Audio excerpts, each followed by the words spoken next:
Dimanche matin, il fait beau, vous enfilez votre meilleur cuissard et vous vous préparez pour votre sortie vélo. Une fois sur votre vélo, une question vous vient à l'esprit. Quel est le meilleur moyen pour moi de progresser à vélo? C'est une question totalement légitime pour tous ceux qui veulent progresser dans leur sport. Est-ce que je dois pédaler le plus fort que je peux pendant ma sortie? Est-ce que je dois pédaler en continu? Est-ce que je dois faire des pauses? Si je mouline au max, est-ce que je vais plus vite? Est-ce que je dois terminer ma sortie en étant totalement cuit pour progresser? Est-ce que je dois m'abonner à la chaîne de Léo Stromo pour faire partie de l'équipe et suivre toutes ces aventures? Évidemment que la réponse à la dernière question est oui, mais pour toutes les autres, une question en amène une autre, puis une autre, et ainsi de suite, jusqu'à mettre le sujet de côté car la confusion aura pris le dessus. Bonjour à toutes et à tous, aujourd'hui on va tenter de s'orienter dans ce flou à l'aide d'un concept, l'intensité critique.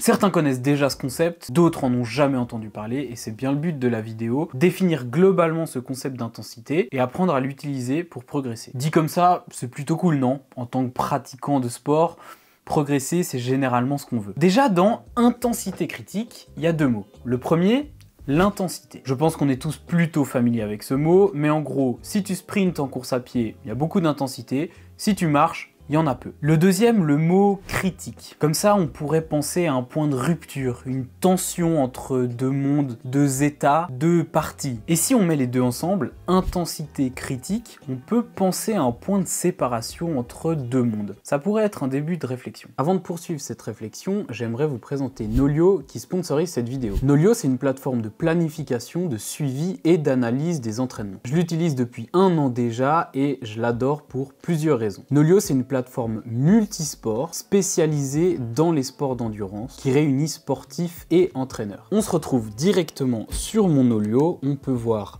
2 calendriers, un avec mes séances prévues et l'autre avec mes séances réalisées. J'ai connecté mon compte avec celui de Garmin, comme ça toutes mes séances réalisées sont automatiquement synchronisées sur Nolio. Ce que j'aime vraiment avec cette plateforme, c'est que tout est très intuitif, c'est joli et ça donne envie de s'y balader. Si je veux ajouter une séance, je clique, j'ajoute la séance et je peux la personnaliser en fonction de mon sport, la durée, le nombre de kilomètres, etc. Une fonction géniale, c'est la séance structurée. Lorsque vous allez dans les commentaires, vous pouvez créer votre séance et l'envoyer directement à votre montre connectée pour que vous puissiez suivre votre séance en vous laissant guider. Dès que j'ai fini ma séance, je peux la consulter et l'analyser. On y retrouve les graphiques de mes allures, de ma fréquence cardiaque et plein d'autres informations. On peut noter notre perception d'effort, notre ressenti et ainsi avoir un suivi constant de notre progression. Nolio propose un suivi avec des statistiques, les durées par sport, la distance, notre charge d'entraînement, etc. Vous pourrez suivre vos données de sommeil, importer des métriques externes pour que tout soit regroupé sur la même plateforme. Plus de 2500 entraîneurs utilisent Nolio avec leurs sportifs, de quoi avoir le choix de celui qui vous correspond le plus. Vous pourrez échanger avec votre entraîneur par la messagerie directe afin d'ajuster au mieux tous vos entraînements. Vous pourrez mettre des commentaires à vos séances réalisées et votre entraîneur aura accès à toutes vos séances pour pouvoir évoluer avec les données les plus précises possibles. L'abonnement Nolio Sportif Premium vous permet de construire des plans d'entraînement, de prévoir vos séances, de visualiser vos performances records et de mesurer votre HRV. Vous avez 14 jours d'essai gratuit pour pouvoir tester tout ça. Et en plus de ça, on a décidé de vous offrir 10% de réduction sur l'abonnement premium et sur toute la marketplace Nolio avec le code STROMO10. Moi je l'utilise au quotidien et c'est devenu une plateforme indispensable. Merci beaucoup à Nolio de me soutenir pour cette vidéo. Lorsque vous montez sur votre vélo, une chose est sûre, plus vous pédalez fort, plus vous allez vous épuiser rapidement. On peut alors imaginer qu'une relation entre le temps et l'intensité de l'effort existe. Autrement dit, la puissance développée sur votre pédale a un lien avec la durée de son maintien. Et oui, imaginons que je donne tout ce que j'ai sur mon vélo, je pédale le plus fort que je peux, je vais être capable de maintenir l'effort pendant quelques secondes pour la même puissance, et si je continue mon effort maximal, je vais petit à petit m'épuiser et finir par couper mon effort. Ici, on commence à voir quelque chose d'intéressant. Ici, nous avons l'axe des X, le temps. Et l'axe des Y, la puissance. Prenons notre sortie du dimanche matin. Au milieu de ma sortie, je décide de faire un sprint de 5 secondes. Je vois que je développe 1000 watts de moyenne sur ces 5 secondes. Si je trace ma courbe, peut-être que je mets plus de watts quand je commence mon sprint, donc on va dire que je pars à 1050 watts et à 5 secondes, je suis à 1000 watts. Sauf qu'après avoir fait mon sprint, je suis épuisé et je peux pas maintenir mon effort plus longtemps. Donc ma puissance s'écroule et la courbe aussi. J'ai besoin de récupérer avant de reproduire un effort. Ok, maintenant qu'on a ça, on a déjà quelques infos, je sais que je peux tenir 1000 watts sur 5 secondes. Mais après 5 secondes, j'ai aucune idée de ce qui se passe, vu que quand j'ai fait mon sprint, après j'étais épuisé, j'ai coupé mon effort. Un autre jour, je me dis tiens, je vais essayer de donner le maximum que je peux sur 1 minute. Je vois que je peux tenir 400 watts. Si on trace cette deuxième courbe sur notre graphique, admettons qu'on part à 500 watts, parce qu'on part toujours trop vite. Plus l'effort avance dans le temps, moins on arrive à mettre de watts. Au final, sur 1 minute, on tient 400 watts. Par contre, après la minute, je viens de me donner au max. Donc forcément, je suis épuisé. Je coupe mon effort, ma puissance s'écroule et la courbe aussi. On a donc une puissance pour 5 secondes, pour 1 minute, mais de nouveau, après 1 minute, on ne sait pas vraiment ce qui se passe. Un autre jour, je me dis 5 minutes, je teste mon max sur 5 minutes. Sur 5 minutes, je peux développer 300 watts, mais je m'épuise, ma puissance s'écroule et la courbe aussi. Vous commencez un peu à voir où je veux en venir? Si je mets ce que je viens de dire sur image, ça voudrait dire que pour 1 seconde, je suis capable de développer 1050 watts. Pour 5 secondes, 1000 watts. Pour 1 minute, je peux tenir 400 watts. Sur 5 minutes, 300 watts. Et si je continue, imaginons 10 minutes, je tiens 200 watts. 30 minutes, 170 watts. 1 heure, 165 watts, etc. Bref, vous avez compris. On peut voir que si on relie ces points, on a ici une belle courbe qui se trace. Bon, maintenant qu'on l'a, ça veut dire quoi? Revenons un peu en arrière. Juste avant, on a émis l'hypothèse que l'intensité critique pouvait être un point de rupture entre deux mondes, deux états. Et si on regarde notre graphique, on voit que notre courbe tend vers une asymptote. Comme si elle voulait se stabiliser grossièrement quelque part. Et si je prolonge cette courbe, voici ce que ça donne, elle se stabilise autour des 160 watts. Et là, on met le doigt sur quelque chose d'intéressant. En fait, cette droite, elle représente notre intensité critique.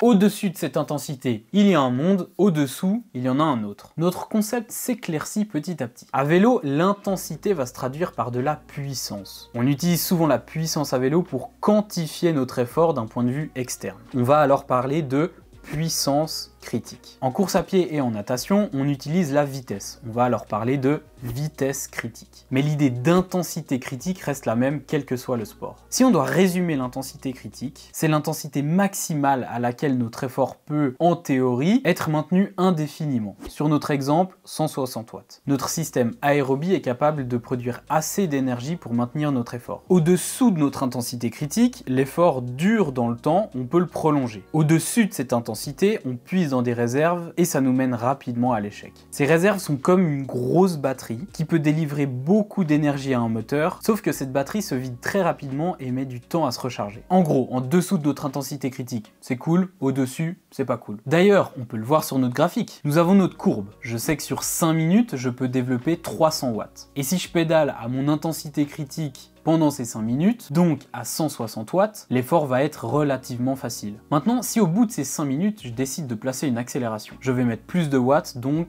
être au-dessus de ma puissance critique. Et on a dit que si on était au-dessus, on puisait dans la batterie et la batterie se vide très vite. Ici, l'énergie est représentée par cette zone. Cette zone représente grossièrement nos réserves anaérobies, dans lesquelles on peut puiser, mais qui vont se vider très rapidement et se resynthétiser lentement. On appelle cette réserve d'énergie W'. Après 1 minute passée à ma puissance critique, je vais avoir plus d'énergie disponible qu'après 15 minutes. Ça paraît plutôt logique. Et plus j'avance dans le temps, moins j'aurai d'énergie rapide à ma disposition. Mais par contre, je vais pouvoir tenir cet effort théoriquement à l'infini.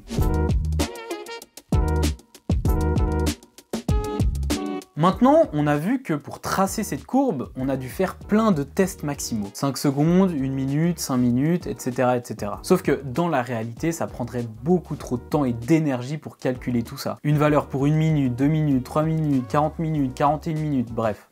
impossible. Et c'est là où intervient un test qui va nous permettre de calculer notre intensité critique à l'aide de 2 tests maximaux. Ces tests doivent impérativement être réalisés dans les mêmes conditions, le même terrain, le même vélo, le même matériel. Le premier test, c'est un test de 3 à 5 minutes, effort maximal. Pourquoi 3 à 5 minutes? Car ici, l'objectif est de maintenir l'effort le plus régulier possible. Donc si vous voulez faire un test de 5 minutes et que vous craquez au bout de 4 minutes, c'est pas grave, stoppez votre effort et vous prenez votre valeur sur 4 minutes. Le deuxième test est un test de 12 à 20 minutes. Même chose, si vous voulez faire 20 minutes et que vous craquez à 16 minutes, c'est pas grave, prenez votre valeur sur 16 minutes et ça ira très bien. L'objectif est d'avoir l'effort le plus régulier possible. Donc, partez pas trop vite, c'est souvent ce qu'on fait, je parle en connaissance de cause. Pour des athlètes de longue distance, j'aurais tendance à les orienter plus sur un test de 5 et 20 minutes. Pour ceux qui se concentrent sur de la plus courte distance, plutôt sur 3 et 12 minutes, c'est parfait de manière générale. Si on veut pousser un peu plus loin, l'idéal ce serait de faire 3 tests. Par exemple, un test 3 minutes,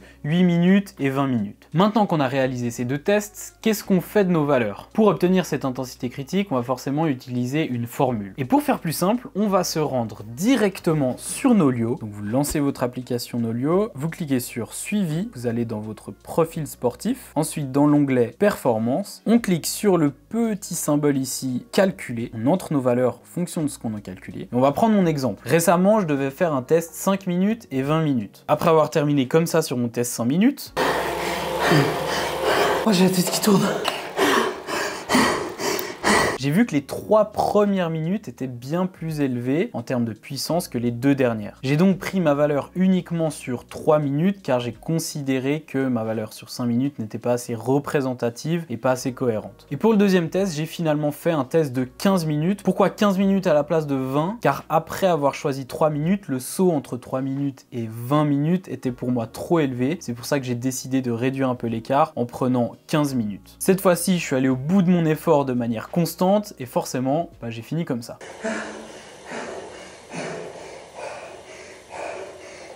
De toute façon, si vous terminez pas comme ça, c'est que vous étiez pas à fond. Donc, on entre nos valeurs et on obtient notre puissance critique. Si vous faites vos tests en course à pied et en natation, c'est exactement le même procédé. Maintenant qu'on a notre puissance critique, une question pourrait vous venir à l'esprit. À quoi va-t-elle nous servir? Comment je peux l'utiliser au quotidien, à l'entraînement, pour progresser? Grâce à cette valeur, on va pouvoir déterminer des zones d'entraînement. Ces zones d'entraînement vont permettre de nous orienter dans les intensités à suivre dans nos entraînements en fonction de ce qu'on veut développer. Nous avons plusieurs modèles avec plusieurs zones qu'on peut utiliser. Ici, on va parler d'un modèle à 5 zones. Plus les zones augmentent, plus l'intensité est élevée. En premier, la zone 1, une zone d'intensité très faible utilisée pour de la récupération, c'est une zone de régénération. La zone 2, la fameuse, celle dont on entend parler beaucoup en ce moment, une zone d'endurance fondamentale, c'est une zone d'intensité modérée, on peut parler avec quelqu'un d'autre si on est réellement dans cette zone d'intensité, on est à l'aise et on génère peu de fatigue. La zone 3, une intensité élevée où les réserves de glycogène s'épuisent plus rapidement et l'essoufflement commence vraiment à apparaître. La zone 4, c'est dans cette zone où on va retrouver notre deuxième seuil, notre intensité critique, et c'est un effort qu'on peut maintenir entre 20 minutes et 1 heure, en fonction de notre niveau. Dans cette zone, l'équilibre interne n'est plus vraiment possible. Finalement, la zone 5, c'est une intensité qu'on peut tenir de 4 à 8 minutes. C'est une intensité élevée, on atteint notre fréquence cardiaque maximale, notre VO2 max. Bref, ici le but c'est pas de développer ces zones de manière détaillée, c'est plus pour que vous ayez un point de repère. Pour les pourcentages de puissance critique, par exemple à vélo, en zone 1, on va parler de 45 à 65% de puissance critique, pour la zone 2 de 66 à 75%, pour la zone 3 de 75 à 90%, pour la zone 4 de 91 à 100% de votre puissance critique, et pour la zone 5 de 101 à 126%. Bon, à vélo, on utilise souvent aussi une 6e voire une 7e zone. Pour la zone 6, c'est un sprint très intense qu'on peut maintenir une trentaine de secondes, on va parler de 127 à 155%, et la zone 7, sprint maximal de quelques secondes, on va parler d'effort et d'intensité de plus de 155%. On a ces pourcentages, on a nos zones, mais pourquoi on va utiliser plus la puissance critique plutôt que de la VMA en course à pied, de la PMA pour le vélo, le deuxième seuil, SV2, LT2, la FTP? À cette question, on va y répondre en nommant pour moi ses avantages. Le premier avantage est qu'il est facile à réaliser. Pas besoin de gros matériel, pas besoin de faire un test en laboratoire. Ce sont des tests terrain, il faut en réaliser 2. Vous prenez votre paire de baskets, vous allez faire vos tests sur piste. Vous prenez votre vélo, il vous faut un capteur de puissance évidemment, et vous allez faire vos 2 tests. Le deuxième avantage selon moi est que la puissance critique est super intéressante à utiliser pour les athlètes de longue distance, sur un effort de plus de 40 minutes on va dire. Pourquoi? Parce que l'intensité critique se base sur une relation entre le temps de maintien et l'intensité de l'effort. Et le dernier avantage, qui est selon moi le principal, ça rejoint un peu le deuxième, c'est que l'intensité critique nous donne une information sur la relation entre le temps et l'intensité. Reprenons notre exemple de vélo. Si je fais un test de PMA, un classique, 5 minutes, effort maximal, on pourra déduire ces zones d'entraînement à partir de cette valeur de PMA, mais elle ne m'indique pas du tout mon comportement sur des efforts plus longs. Ici, le profil de l'athlète, il peut pas être mis en valeur. Plutôt sprinter, plutôt endurant. Pareil pour un test de FTP. Généralement, on obtient notre FTP en faisant un test sur 20 minutes, on utilise une formule, on extrapole et on a notre FTP. Même problématique ici, cette valeur est fixe, sans relation entre la durée et l'intensité. Évidemment, pour chaque modèle, il y a des limites. Le fait qu'il y ait plusieurs tests le rend moins accessible. Par exemple, pour un triathlète qui doit faire 2 voire 3 tests pour chacun de ses sports, vélo, natation et course à pied, ça devient très chronophage et il faut pouvoir les placer dans sa programmation. Ensuite, notre intensité critique correspond à une intensité qu'on peut réellement tenir entre 30 et 40 minutes. Cette intensité est un petit peu au-dessus de notre deuxième seuil qu'on pourrait calculer à l'aide d'un test de lactate ou d'échange gazeux. Donc généralement, on prend 94 ou 95% pour faire du travail au seuil. D'autres limites, mais similaires à d'autres modèles, par exemple la durabilité, notre puissance critique ne va pas être la même après 5 minutes d'effort qu'après 3 heures, 4 heures d'effort.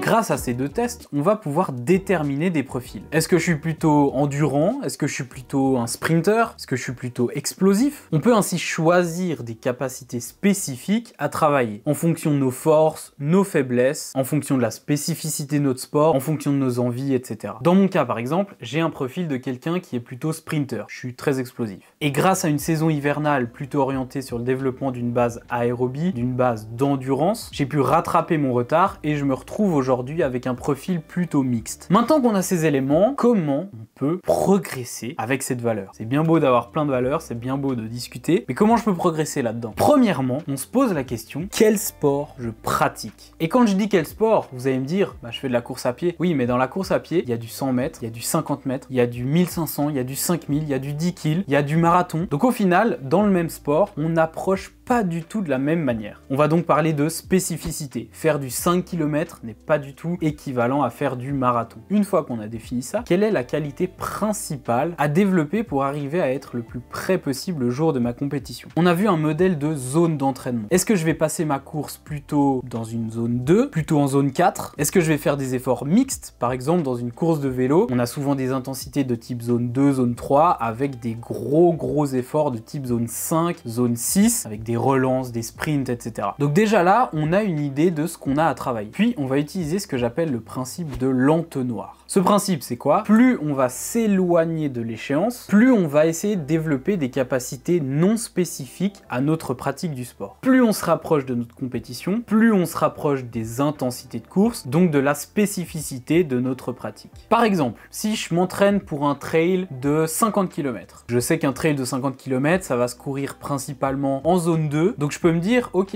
à peut-être 5-6 mois de l'échéance, je vais travailler sur des intensités très élevées de type zone 5, et plus je me rapproche de la course, plus je vais m'orienter sur la spécificité du 50 km, et donc travailler peut-être plus en zone 2, peut-être plus travailler avec du renforcement spécifique au trail, etc., etc. Qui sera donc la spécificité de mon épreuve. Évidemment, il y a environ 1 milliard d'autres aspects qui vont venir orienter vos entraînements, votre nutrition, votre disponibilité, votre récupération, vos forces, vos faiblesses, vos objectifs, vos envies, votre passé sportif, bref, Il y en a plein. Ok, maintenant, ça fait 6 mois que je m'entraîne à la puissance critique et je sens que j'ai progressé. Qu'est-ce que je fais? Eh ben, je la recalcule. Je recalcule cette puissance critique pour pouvoir réajuster mes zones et continuer à s'entraîner dans les bonnes zones d'intensité. 2 à 3 fois par année, ça paraît être un bon compromis pour continuer à ajuster correctement sans faire trop de tests pendant l'année. Ainsi, vous pourrez voir à quel point vous avez progressé, comment vous avez progressé, qu'est-ce qui a le mieux marché pour vous, des questions auxquelles vous aurez des réponses grâce à votre suivi à long terme. Merci à Nolio d'avoir sponsorisé la vidéo. Allez faire un tour sur la plateforme, elle est vraiment top. Profitez de mon code STROMO10 sur toute la marketplace Nolio et sur l'abonnement premium. Allez jeter un œil, vous verrez, ça vaut le coup. Merci à vous d'avoir regardé la vidéo jusqu'au bout. Si vous avez aimé ou si vous avez l'impression qu'elle vous a aidé, bah mettez un like et puis partagez-la